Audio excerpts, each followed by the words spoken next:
Today was nice. It was one of those days, like you said, where it was kind of mild in the sun, but if you got in the shade, it got a little cool. Tomorrow will be similar to that. We do have that big disturbance that brought us this weather, moving off the eastern parts of the country now. Snow in the Great Lakes region, also moving into New England, and we're on the backside of it with the drier, cooler air working into South Texas. Tower cam is showing the cloudless skies looking to the west. Traffic looks smooth on SPID in both directions. 63 out right now at the north wind, 14 miles per hour. Temperatures will be cold this coming morning, tomorrow morning, mid to upper 30s inland, near 50 at the coast. I think we'll get into the upper 30s briefly in Corpus Christi. Tomorrow afternoon, we'll have cool temperatures again, mid to low 60s, and we'll see a few of those thin, wispy cirrus clouds drifting in from the southwest. That'll be a precursor to Friday.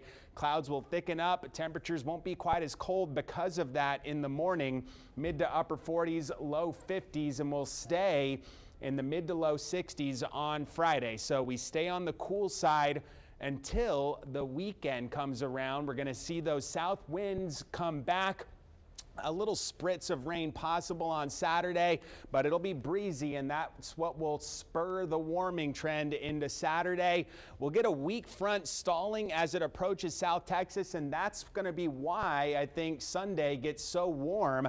This front won't push through, but it'll turn winds to out of the west or southwest, and that will boost temperatures into the lower 80s here on Sunday. Beyond that, this is looking at something called the National Blend of Models. And what I wanted to point out is this is through the weekend. There's Sunday. Look at these bars, the reds and the blues. They're very small. That means there's very good model agreement. As we get past the weekend, look how big those bars get. That means there's a very large range of possible temperatures, meaning lots of model disagreement, and that forecast into next week is going to be something that we can't really button down just yet. So I've got us in the mid 70s early next week.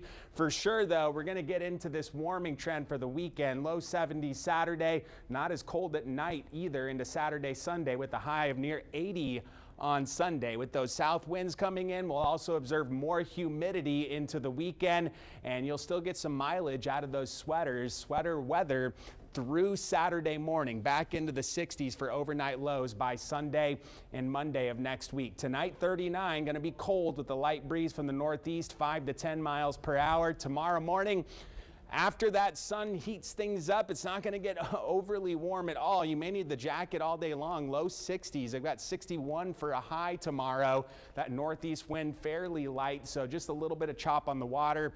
Northeast wind 10 to 15 knots for mariners. And then we get the cloud coverage back on Friday, near 70 with more south wind on Saturday. A little chance for a spritz of rain. And there's that sneaky warmth on Sunday with lots of uncertainty into next week. So I just went with the 75 across the board there, Monday, Tuesday, Wednesday afternoon. We'll have better clarity on that over the next several days as we get some more congruency in the forecast models. You'll keep us posted. For sure, yeah.